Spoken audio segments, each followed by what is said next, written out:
acadêmicos, tudo bem? Hoje eu vou falar sobre uma coisa muito importante. Por que cargas d'água existem as normas da BNT? Você sabe?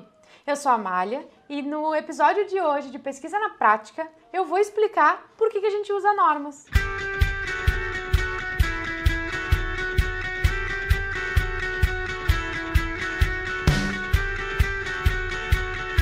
Eu ouço muita gente falando que eu sou chata porque eu adoro a BNT, porque tudo tem que estar formatadinho, bonitinho, direitinho.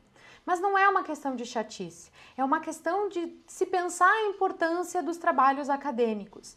Gente, qualquer norma, não só a BNT, como a APA, Vancouver ou qualquer outra norma que você utilize na sua área, ela segue um padrão internacional de lógica de citações e referências. Muda um pouco se é caixa alta, se é caixa baixa, se o nome do autor é por ordem cronológica ou é por ordem alfabética. Mudam alguns detalhes, mas a lógica por trás dessas citações e dessas referências é a mesma e é internacional. A gente não pode pensar pequeno, a gente faz o nosso trabalho para o mundo. O nosso trabalho vai estar disponível na biblioteca da nossa universidade, vai estar disponível em alguma revista quando você conseguir publicar o teu artigo em algum journal, e a gente sempre espera que seja um journal de grande impacto ou um journal internacional, que mais pessoas possam ler. E assim, seguindo as normas de citações e referências, qualquer pessoa no mundo pode pegar o teu trabalho e entender o que você está escrevendo. Um dos princípios básicos das citações e das referências é: no final daquela frase você vai abrir parênteses e você vai colocar quem foi o autor e qual é o ano da publicação desse autor que tem relação com aquela ideia que você apresentou. Então a gente está falando aqui de uma questão muito maior do que só plágio. A gente está dando oportunidade das pessoas que estão lendo o teu trabalho buscar outras fontes, buscar outros artigos, outros documentos, outras dissertações, teses, para que ela também possa entender o estado da arte daquele assunto e possa também desenvolver ciência, que esse é o nosso principal objetivo. Então hoje eu vou mostrar para vocês aqui alguns detalhes que eu vejo muita gente ou me perguntando ou não dando importância, e isso faz toda a diferença para que o teu trabalho que está lá disponível na biblioteca ou que foi publicado em alguma revista, ele possa ser lido por outras pessoas e essas outras pessoas possam então encontrar também os documentos que você usou como referência no teu trabalho. Eu vou mostrar aqui então para vocês hoje a minha dissertação, ok? Teve um autor, essa aqui é a minha lista de referências, deixa eu abrir aqui. Esse autor aqui, ó, o Belk, eu uso muito, porque ele é um autor referência na minha área, tá? Então vejam aqui que eu citei um Belk de 1984, eu citei aqui um outro artigo do mesmo Belk de 1985, eu citei aqui um outro artigo do Belk de 1988, e eu citei aqui um outro artigo do mesmo autor, o Belk, de 2013. Se eu simplesmente colocar lá no texto aleatoriamente Belk 85, Belk 84, eu vou estar confundindo o leitor, porque quando eu coloco se é 85 ou se é 84, eu realmente preciso dizer para ele da onde que eu tirei a ideia, se é do artigo de 84 ou se é do artigo de 85, que se vocês olharem aqui, são dois artigos diferentes, são dois artigos publicados em journals diferentes, com propostas diferentes, falam do mesmo assunto, mas são propostas diferentes. Então eu vou dar um Ctrl F aqui e vou buscar o Belk no meu texto, tá? Vejam aqui que eu tô citando o Belk 85, que ele está argumentando que a experiência pode ser vivida pelo indivíduo com a intenção de possuir. Eu tirei essa ideia do artigo do Belk de 85. Eu não posso simplesmente colocar 84 2013. Eu tenho que saber de onde é que eu tirei aquilo. E, gente, alguns de vocês que estão vendo esse vídeo, talvez digam, mas que bobagem, é óbvio que eu vou colocar 85. Desculpa, não é bobagem. Tem muita gente que entra em contato comigo, ou enfim, a formatação chega em mim e a pessoa não sabe qual é o ano daquele artigo. Ela confunde os anos. E eu estou tentando mostrar aqui a importância da gente saber qual é o ano na citação. Vou dar mais um buscar aqui para a gente tentar encontrar outros Belks na minha dissertação.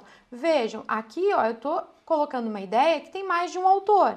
Então tem o Belk, 1985, Tem o Hope, Schelin e a Ayer de 2012 e a Richens e o Dawson de 1992. Então, essa ideia aqui foi baseada nos 3 artigos desses autores aqui, tá?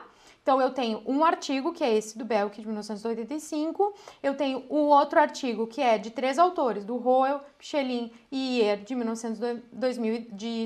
2012, e eu tenho um terceiro artigo, que foi escrito pela Richens e pelo Dawson em 1992. Aqui, ó, eu tenho, só para mostrar como exemplo para vocês, um outro artigo que é do Belk, só que ele não escreveu sozinho, ele escreveu com outro autor chamado Gehr. E o que acontece? Se eu só colocasse Belk 1996, eu poderia estar me referindo a um outro artigo, não a esse específico que ele escreveu com Gehr. Por isso da importância da gente entender quem são os autores que estão escrevendo aquele artigo e qual o ano da publicação. Para quem está lendo, não confundir essas informações. Então, eu vou mostrar para você esse do Belk e do Gehr. Por exemplo, aquele Gehr e Belk de 1996 que eu citei lá em cima no trabalho, ele tá aqui, ó, é esse artigo aqui. Não é nenhum outro artigo só do Belk ou não é nenhum outro artigo do Gehr e do Belk de outro ano. Então, como eu olhei lá, Gehr e Belk 96, eu posso vir aqui na minha lista de referências e ver que documento é esse que eu citei. Vou dar mais um exemplo para vocês, tá? Por exemplo, eu tenho aqui 2 artigos que foram escritos pelos mesmos 2 autores, tá? Só que a diferença é que eu tenho o nome de um autor e depois o nome de uma autora, e no segundo eu tenho o nome da autora primeiro e depois o nome do autor, que são esses autores aqui, ó. A Richman e o Holbrook, que é muito famoso na minha área de marketing, eles escreveram um artigo em 1982. Hedonic Consumption é o nome do artigo. A ordem dos autores é Hirschman e Holbrook. E aí eu tenho um segundo artigo, que também é de 82, o mesmo ano, só que é outro artigo, ele se chama The Experiential Aspects of Consumption. Só que agora mudou a ordem dos autores. Eu estou falando do Holbrook e depois da Hirschman, 1982. No texto, isso faz toda a diferença. E eu vou mostrar para vocês. Vejam, aqui eu tenho Holbrook e Hirschman, 1982. Então, eu estou falando do artigo The Experiential of Consumption. Aqui eu tenho um outro artigo, Hirschman e Holbrook, de 1982, que eu estou falando do artigo de aspectos hedônicos, que é um segundo artigo. Vocês entendem a diferença da ordem dos autores? Também revela que são artigos diferentes. Se eu não tomar esse cuidado de fazer a citação correta no texto, eu posso estar confundindo o meu leitor. Ele não vai olhar, ele não vai conseguir encontrar essa ideia que eu estou mostrando no artigo que eu estou referenciando só por ter trocado o nome dos autores. Então, hoje eu queria mostrar para vocês a importância que a gente precisa dar para citações e as referências. A gente precisa pensar que os nossos artigos, eles são para o mundo, eles são universais. E uma pessoa aqui do Brasil, uma pessoa de Portugal, uma pessoa da China, que saiba ler português, ou se eu escrever em inglês, que saiba ler inglês, ou enfim, se eu escrever em chinês, que ela lê em chinês, ela vai saber a lógica da citação, que no final daquela frase eu tenho lá aquela citação e ela olhando a ordem do nome dos autores, ela olhando o ano da publicação, ela vai poder ir na minha lista de referências e encontrar esse documento. Outra coisa importante da gente levar em consideração é as informações que estão na minha lista de referências. Eu preciso colocar o nome do artigo, qual é a revista em que foi publicada, o volume, o número, a página inicial, a página final. Essas informações vão permitir que o meu leitor encontre esse artigo em qualquer lugar, seja na internet, seja numa biblioteca. Então eu preciso também ter esse cuidado na hora de fazer as referências.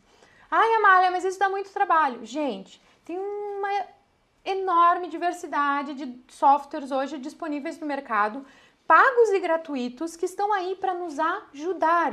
A gente vive hoje na melhor era de pesquisa de todos os tempos. A gente tem a tecnologia para nos ajudar, gente. Acabou o tempo em que a gente fazia no papel e na caneta ou datilografava milhões de vezes a mesma versão da dissertação. A tecnologia está aí para nos ajudar e a gente tem que usar e abusar dela para produzir cada vez mais e melhor. E essa é a ideia que eu tinha para dar para vocês hoje. Espero que vocês tenham gostado desse vídeo. Curtam aqui embaixo, inscrevam-se no nosso canal, porque falta muito poucos inscritos para a gente chegar a 100. E quando a gente chegar a 100, eu vou trazer a minha orientadora aqui para falar sobre a minha pesquisa na websérie Diário de uma Doutoranda. Vocês podem também nos seguir lá no Instagram e no Facebook e acompanhar as nossas postagens, que a gente está sempre dando dicas ótimas por lá. Até a próxima! Ai, desculpa. Aqui é um negócio...